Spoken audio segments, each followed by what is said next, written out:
Hi guys and welcome back. In today's video I'm going to be sharing with you 6 different activities that you can use to introduce counting with your little ones. If you don't know who I am, my name is Abigail. I have a son called Samuel who is 3 and I've got a baby called Noah who is coming up in 1. And on this channel I have loads of different toddler and preschool activity ideas. I'll link them down below in the description box so you can go and check them out after this video. And without further ado, let's get into it. For the first activity, you're going to need 5 different animals or people, and then you're going to need different bits of paper in which you've drawn the letters 1 to 5 and then circles next to it. So you're going to write the number 1 and then you're going to draw a circle next to it. You're going to write the number 2 and draw 2 circles next to it, etc. And then you want to allocate each of the animals one of these numbers, mix it up to make it a little bit more tricky. This is a great one if your child already knows their numbers and they're just kind of reinforcing it. And so I gave my son some blueberries, a pack of blueberries, and said go along and see what each of them want.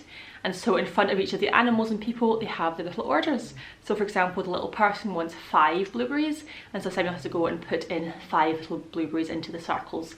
And all it is a case of matching really. So it's kind of good if you know the kind of numbers already, but also to reinforce the numbers. So just placing the little blueberries in each of the little circles is perfect and is a really great way to introduce really simple numbers. For the next activity, you're going to need a piece of paper. You want to get a fairly decent sized piece of paper and just draw garages. So as you can see, I've drawn them really simply here. I've just literally drawn a massive two massive rectangles and then split it up and called those garages. And little kids this age don't know any differently. They think it's great. So what I did then was I gave a bunch of cars to Samuel and said, look Samuel, there's garages. And so I said, should we put the cars into the garages? So he'll go around and drive all the cars into the garages, and then when he's got maybe a couple of them in, we'll say, oh, let's count the cars, and then we'll go 1, 2. Okay, there's 2 cars in the garage. And I kept doing this. Every time he added a car, I said, let's count the cars and go 1, 2, 3. So this is great if your son already knows, or your child already knows their numbers, because they can count themselves. And if they don't already know their numbers, then you can count for them. And so it's teaching them as you go in a really fun, engaging way, especially if your child is really into cars. Samuel found this really, really fun, and he didn't know all his numbers, so he knows 1 to 10 pretty well, but he doesn't know much beyond that. And so he counted 1 to 10, and then I helped him with 11 through to 15. And so yeah, it's a really great intermediate activity for many different ability levels. The next activity is a variation on the game What's the Time, Mr. Wolf?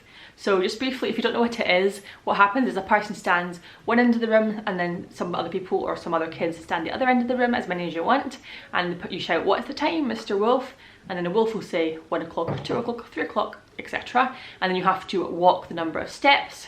And then when they say dinner time, you have to kind of run away from the wolf as fast as you can. So it's a really fun little game. The only way I kind of modified it here was I put a bunch of bean bags down. So when he said 1 o'clock or 2 o'clock, you have to jump onto that many bean bags. So if they say 2 o'clock, you jump 2 bean bags along. And it really gives a really great visualization of the numbers. So I did this with Samuel the first few times, and then he kind of got the hang of it and did it himself. He really, really loved it. This is one for your kids that love to play games and run around because it's so much fun. Yeah, really, really highly recommend this game. For the next activity, you need some little squares of paper, and on it you want to draw objects that you can see in the room that you're going to play this game in. So probably the living room. I drew little pictures of things that I could see in the living room. So for example, our socks, cushions, chairs, tables, that kind of thing. Again, just to reinforce that these don't have to be good pictures. Like, I am not a very good drawer, as you can see from these pictures, but as long as your child kind of gets what they are, then it's fine, and you're going to kind of tell them anyway. So you want to draw down lots of little different pieces, different things on these pieces of paper, and then you show them one by one to your child and say, can you count how many, and they'll say what it is. So they'll say chair, and then you can say, can you count how many chairs there are in the room? So if there's 2 chairs in the room. You do want to be aware of your child's ability level, because it's kind of slightly testing them. So if they don't know their numbers from 1 to 10, then don't use all the numbers, just use the numbers that they do know, so that you can feel happy about it. So my son does know his numbers from 1 to 10, so we used all those numbers, but we didn't use anything that had more than 10 items. So we did bean bags, we did socks, we did tables, chairs, that kind of thing.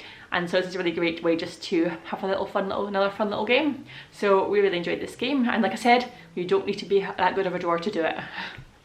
The next activity is for a child that doesn't know any of their numbers yet, and it is singing the song Head, Shoulders, Knees and Toes. So what I did was I sung this a couple of times with Samuel. Samuel doesn't know it, so he joined in and he really enjoyed it. And then I used that as a basis for kind of jumping off into talking about counting. So I then went and said, how many eyes do I have? Or how many noses do I have? How many elbows? This is really great for kids that have not started counting yet, because the only answers really are 1 and 2. So 2 eyes, a chin, 2 elbows, 2 knees, a head, that kind of thing. So it's really great for just introducing really small numbers. And you don't even need to ask the question, you can just tell them, I've got a chin, I've got 2 shoulders. You can just tell them rather than asking them the question. 2. How many ears do you have? 1. How many heads do you have? 1. How many tongues? 1. How many thumbs do you have? 2.